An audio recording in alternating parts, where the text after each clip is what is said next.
우리 기독교를 일컫는 다양한 말들이 있습니다. 그 중에 하나가 십자가의 종교라는 것입니다. 우리가 십자가의 이미지를 떠올릴 때 항상 같이 연상되는 단어들이 있습니다. 바로 희생과 사랑이라는 단어입니다. 사실 이 십자가는 로마 문화권에서 가장 극악무도한 자들을 처형하는 형틀이었습니다. 그러기에 십자가에 담겨 있는 이미지는 혐오 그 자체였습니다. 그런데 하나님께서 이 땅에 예수 그리스도를 보내셔서 이 흉측하기 그지없는 십자가에 달려 돌아가게 하셨습니다. 왜 그러셨을까요? 우리 인간들이 저지른 죄가 하나같이 너무 흉악해서 보통의 형벌로는 해결할 길이 없었기 때문이었습니다. 하나님께서는 인간이 만들어낸 형벌 중에서 가장 혐오스럽고 가장 치욕스러운 형벌을 아들이신 예수 그리스도에게 부과하셨습니다. 그리고 그 대가로 인류의 죄를 사해 주셨습니다. 이런 연고로 바울은 로마서 5장 8절에서 우리가 아직 죄인 되었을 때에 그리스도께서 우리를 위하여 죽으심으로 하나님께서 우리에 대한 자기의 사랑을 확증하셨느니라 증언합니다. 한마디로 십자가야말로 사랑의 결정체라고 선언한 것입니다. 이런 하나님의 사랑으로 인하여 십자가는 더 이상 흉측스럽거나 혐오스러운 형틀이 아니라 구원의 도구, 사랑의 징표가 되었습니다. 이런 연고로 어느 교회 할 것 없이 교회당 가장 높은 곳에 십자가를 세우는 것이 관례처럼 되어 왔습니다. 이렇게 하는 것은 이 건물이 하나님께서 구별하신 교회당이다라는 것을 드러내기 위한 목적도 있지만 우리 성도들은 다 십자가 그늘 아래 모여야 하는 그런 존재임을 드러내기 위함입니다. 아울러 예배당 안에도 전면에 십자가를 붙여두거나 세워둡니다. 이 또한 예배 때마다 십자가를 바라보며 우리도 주님께서 지우시는 십자가를 지고 주님의 뒤를 따르겠다 서원과 결단을 하도록 하기 위함입니다. 이런 맥락에서 십자가 첨탑 아래 자리하고 있는 교회는 우리를 위해서 사랑의 극치를 보여주신 주님 따라 사랑을 훈련받아야 하는 훈련소이라는 것입니다. 그리고 이 교회에 소속된 우리 역시 사랑을 배워야 하는 훈련병임을 잊어서는 아니 될 것입니다. 이렇듯 개념 정리는 사실상 명쾌하게 할 수 있습니다. 교회는 사랑의 훈련소, 성도는 사랑을 훈련받는 훈병, 이렇게 정리가 가능합니다만은 이 개념을 실제로 훈병된 나의 삶에 적용을 하려고 하면 이게 만만치 않습니다. 여기에 우리의 고민이 있습니다. 여러분, 우리 장성교회가 정말 주님의 사랑을 훈련받는 그런 현장이 되려면 어떤 모습이 되어야 할까요? 교회는 한마디로 가정 같은 공동체가 되어야 합니다. 고린도 교회가 복잡한 문제에 휘말리게 되었습니다. 자신들이 존경하고 따르던 지도자를 중심으로 교회 내에 파벌이 생긴 것입니다. 나는 게바파다, 나는 아볼로파다, 나는 바울파다. 여러분, 어떤 이유에서든 교회에 파벌이 생겨나게 되면 파벌 간의 다툼이 일어나기 마련이고, 그 다툼으로 인해 불편한 감정의 골이 깊어질 수밖에 없습니다. 고린도 교회가 지금 이 모양이 된 것입니다. 이런 불미스러운 소식을 접하게 된 사도 바울은 당장 고린도로 건너가서 교인들을 호통치고 싶었습니다. 그런데 성령님께서 말리십니다. 그래서 사도 바울은 마음을 가라앉히고 궁여지책으로 편지를 씁니다. 편지를 쓰면서도 다혈질적인 그의 성품 관계로 불쑥불쑥 화가 치밀어 오르는 것을 견딜 수가 없었습니다. 간신히 화를 누르면서 편지를 써내려 가는데 성령님께서 바울의 마음에 계속 감동을 주십니다. 결국 평정심을 되찾게 된 바울은 모든 불화와 안목의 원인은 사랑이 부족한 탓이다 라는 결론에 이르게 됩니다. 그래서 바울이 그 고린도 교회에 보내는 편지에 이렇게 적습니다. 사랑은 오래 참고, 사랑은 온유하며, 사랑은 시기하지 아니하며, 사랑은 자랑하지 아니하며, 교만하지 아니하며, 무례히 행하지 아니하며, 자기의 유익을 구하지 아니하며, 성내지 아니하며, 악한 것을 생각하지 아니하며, 불의를 기뻐하지 아니하며, 진리와 함께 기뻐하고 모든 것을 참으며, 모든 것을 믿으며, 모든 것을 바라며, 모든 것을 견디느니라. 결국 모든 답은 사랑에 있다는 얘기입니다. 사랑하는 성도 여러분, 그리고 여전도 회원 여러분, 우리의 신앙생활의 결론은 누가 뭐라고 해도 사랑임을 명심합시다. 신앙의 연수가 더해지면 더해질수록 내 마음에 점점 커져가야 할 것이 있다면 그것은 바로 사랑의 감정입니다. 신앙생활을 처음 시작했을 때는 그저 교회 내에서 내게 잘해주는 사람, 내가 가까이 지내는 몇몇 사람만 내 관심의 대상이 될 수도 있었겠지만 10년, 20년, 30년 신앙의 연수가 더해지면서 교회 내 이 사람도 저 사람도 다 관심의 대상이 되고, 단지 장성교회 성도라는 이유 하나만으로 정겹고 위에서 기도해주고 싶은 그런 마음이 생겨나야 하는 게 정상이라는 것입니다. 그렇지 못하고 이 장성교회 적을 둔 지 10수년이 흘렀음에도 불구하고 누가 병원에 입원했다라는 소식을 접해도 애틋한 마음이 내 속에 일어나지 않고, 교회가 어떤 사역을 시작한다라는 광고를 해도 그러려니 한다면 나의 신앙생활은 다람쥐가 쳇바퀴를 돌리듯 늘 제자리 걸음을 하고 있다 판단하셔도 과히 틀리지 않을 것입니다. 히브리서 10장 38절 이하에 분명히 말씀하십니다. 나의 의인은 믿음으로 말미암아 살리라. 또한 뒤로 물러가면 내 마음이 그를 기뻐하지 아니하리라 하셨느니라. 우리는 뒤로 물러가 멸망할 자가 아니요 오직 영혼을 구원하며 이르는 믿음을 가진 자니라. 여기서 뒤로 물러가면 이라는 이 표현이 신앙의 퇴보를 의미하기도 하지만 신앙의 연수가 더해짐에도 불구하고 전혀 진전이 없는 그런 사람까지를 다 포함하는 말씀이라는 것을 우리는 유념해야 할 것입니다. 여러분, 정말 이 히브리서 10장 38절의 말씀에 아멘하며 믿음의 진보, 사랑의 진보를 이루어내는 우리 모두가 되어야 할 것입니다. 그런데 여러분, 사랑이라고 하는 이 감정은 내가 어떤 시각으로 상황을 바라보고 어떤 정보를 내 머릿속에 입력시키느냐에 따라서 현저하게 달라지기 마련입니다.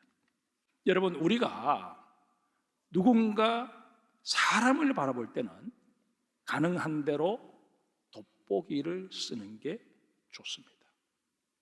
그 사람을 크게 봐주는 것입니다.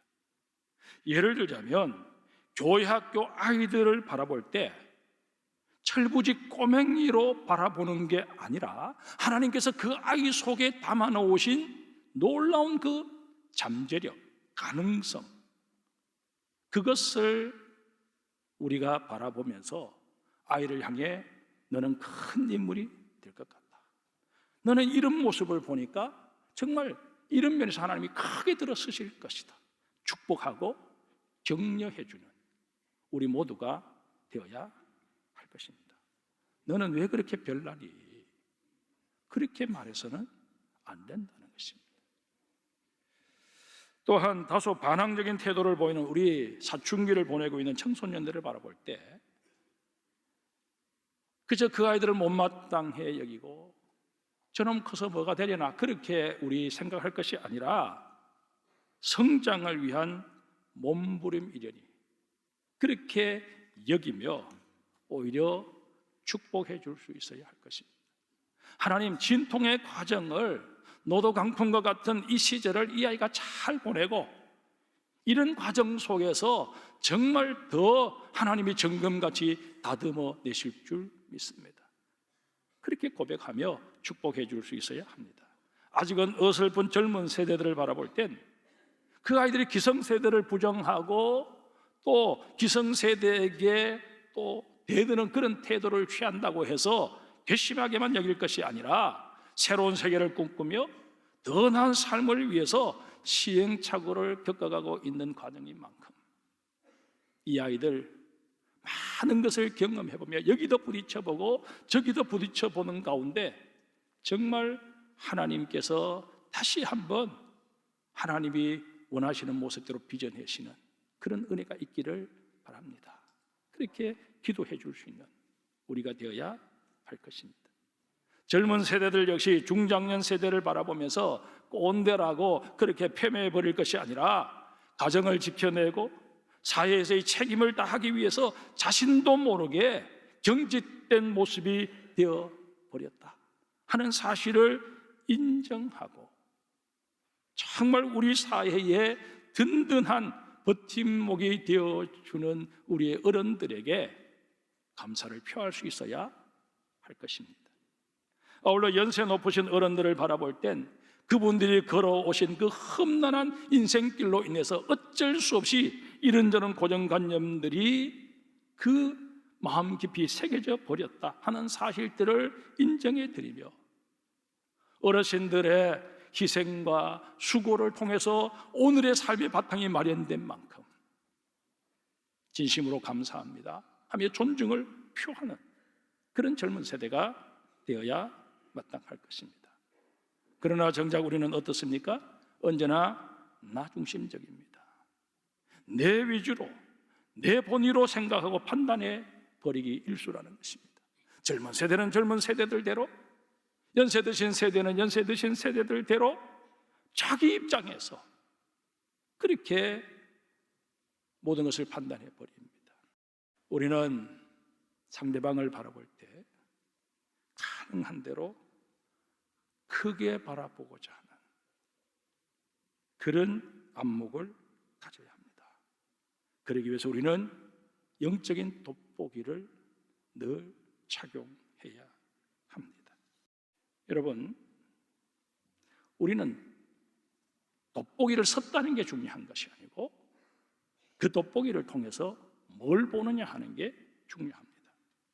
민수기 13장에 보면 가나안 땅을 정탐하고 돌아온 그 정탐꾼들이 회중들에게, 이스라엘 지도자들에게 보고하는 장면이 기술되어 있습니다.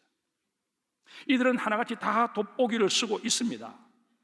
그런데 10명의 정탐꾼들은 돋보기를 쓰긴 썼는데 그들이 초점을 맞추고 보고 온 게 뭐냐? 그 가나안 땅에 거주하던 아낙 자손들이었습니다. 민수기 13장 22절, 32절, 33절을 제가 읽어드리겠습니다. 이스라엘 자손 앞에서 그 정탐한 땅을 악평하여 이르되 우리가 두루다니며 정탐한 땅은 그 거주민을 삼키는 땅이요 거기서 본 모든 백성은 신장이 장대한 자들이며 거기서 네피림 후손인 아낙 자손의 거인들을 보았나니 우리는 스스로 보기에도 메뚜기 같으니 그들이 보기에도 그와 같았을 것이라. 돋보기를 쓰고 적군에게 맞추어 버리니 당연히 그들이 커 보일 수밖에 없었던 것입니다. 그들이 크게 보이니 상대적으로 나는 메뚜기처럼 여겨진 것입니다. 그래서 이 싸움은 싸워봤자 우리는 백전백패다, 부정적인 결론에 이르고 만 것입니다. 반면에 두 사람 여호수아와 갈렙은 같이 돋보기를 썼지만 그들은 이스라엘 백성들과 함께 하시는 여호와 하나님께 초점을 맞추었습니다. 그들이 말합니다. 여호와께서 우리를 기뻐하시면 우리를 그 땅으로 인도하여 들이시고 그 땅을 우리에게 주시리라. 이는 과연 젖과 꿀이 흐르는 땅이니라. 다만 여호와를 거역하지는 말라. 또 그 땅 백성을 두려워하지 말라. 그들은 우리의 먹이라. 그들의 보호자는 그들에게서 떠났고 여호와는 우리와 함께 하시느니라. 하나님께 초점을 맞추니 하나님이 크게 보이고 그 하나님이 돌보시는 이스라엘 백성들이 강하게 보인 것입니다. 그래서 그 가나안의 아낙 자손들을 향해서 그들은 우리의 먹이라 그렇게 결론을 짓습니다. 똑같은 상황을 똑같이 돋보기를 쓰고 보았음에도 불구하고 어디에 초점을 맞추었는지에 따라서 이렇게 결론이 달라진 것입니다. 여러분, 사람은 누구나 다 장점을 가지고 있습니다. 저 그림에도 보면 긍정 4개가 있고 부정이 하나 있습니다. 부정을 우리의 단점이라고 생각하고 긍정을 우리의 장점이라고 생각할 때 여러분, 대부분의 사람들은 단점보다 더 많은 장점을 가지고 있습니다. 그러나 우리는 그 사람을 바라볼 때 그 사람이 가지고 있는 장점에는 포커스를 맞추지 않고 단점 하나를 들추어내서 너는 이래서 안 돼, 그렇게 몰아가 버린다는 것입니다. 심각한 단점을 가지고 있는 사람이라고 할지라도 자신이 가지고 있는 장점을 가지고 얼마든지 그것을 상쇄하고도 남음이 있습니다. 우리는 돋보기를 쓰되 서로의 장점을 보아줄 수 있는 훈련을 해야 합니다. 부부 간에도, 부모 자녀 간에도, 성도들 상호 간에도 서로의 장점을 보며 칭찬해주고 격려해주고 세워줄 때 그 교회가 바로 사랑의 공동체가 되고 그런 가정이 사랑의 공동체가 되고 그런 남편과 아내가 서로에 대한 깊은 신뢰로, 요즘 텔레비전에서 말하는 졸혼이니 이런 얘기는 아예 나오지도 않는 그런 행복한 노후를 살아가게 될 것입니다. 그러면 여러분, 졸보기는 언제 써야 할까요? 불투명한 나의 미래로 인해 불안감이 밀려올 때 써야 될 안경이 바로 졸보기입니다. 이스라엘 백성들을 이끌고 광야를 헤쳐나온 모세가 느보산에서 죽음을 맞이합니다. 여호수아가 그 뒤를 이어서 지도자가 됩니다. 이제 여호수아는 정복 전쟁을 치러야 합니다. 그런데 그 가나안 땅이라고 한 것이 비어있는 땅이 아니지 않습니까? 전쟁을 치르면서 하나하나 정복해 가야 할 땅입니다. 그런데 이 전쟁이 결코 만만한 전쟁이 아닙니다. 전쟁에서 패하는 날이면 그들이 40년 힘들게 걸어왔던 그 광야에서의 삶이 다 무의로 돌아가는 것입니다. 다시금 떠돌이가 되어서 이곳저곳 헤매다가 결국 이런저런 부족의 공격을 받아서 민족 자체가 말살될 수도 있는 그런 위기에 지금 처해 있는 것입니다. 이런 상황에서 하나님이 친히 여호수아를 찾아와 주십니다. 오셔서 이렇게 말씀하십니다. 내가 너를 떠나지 아니하며 버리지 아니하리니 강하고 담대하라. 너는 내가 그들의 조상의 맹세하여 그들에게 주리라 한 땅을 이 백성에게 차지하게 하리라.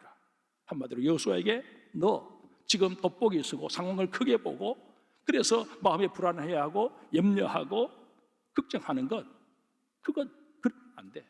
너 지금 돋보기 벗어. 그리고 졸보기를 써. 그리고 내가 이스라엘 백성들을 위해서 계획해 놓으신 그 계획해 놓은 놀라운 미래를 믿음의 눈으로 바라보아라 말씀하신 것입니다. 사랑하는 성도 여러분, 지금 불투명한 미래로 인해서 불안하십니까? 아직 자리를 잡지 못한 자녀가 그것 때문에 결혼까지 미루고 있는 그 모습을 보며 속상해하고 계십니까? 여러분을 향해서도 우리 주님 졸보기를 쓰라고 말씀하십니다. 졸보기를 쓰고 미래에 하나님이 예비해 놓으신 그 복을 바라보며 좋으신 하나님, 사랑의 하나님 합력하여 장차 선을 이루어 주실 줄 믿습니다. 그렇게 고백하라고 명령하십니다.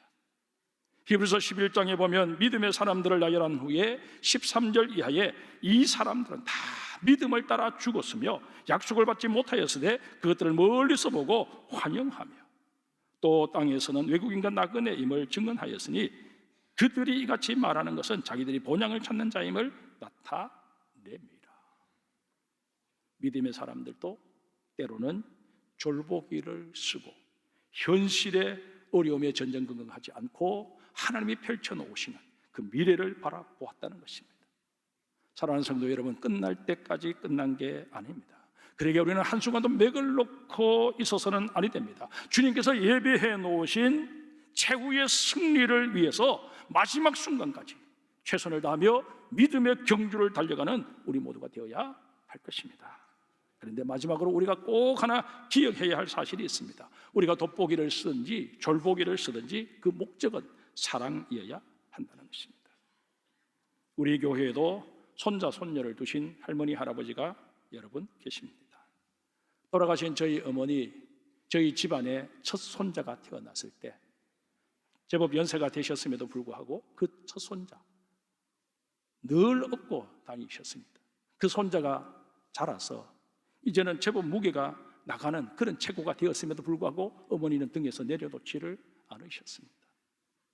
그때 제가 만약 어머니에게 손자를 내려놓게 만들고 대신에 이것 짊어지고 다니세요 하고 10kg짜리 쌀을 어머니 등에 얹어드렸다면 야 이놈아 늙은 애미 허리 부러뜨릴 일 있는지 하고 저를 호통치셨을 것입니다.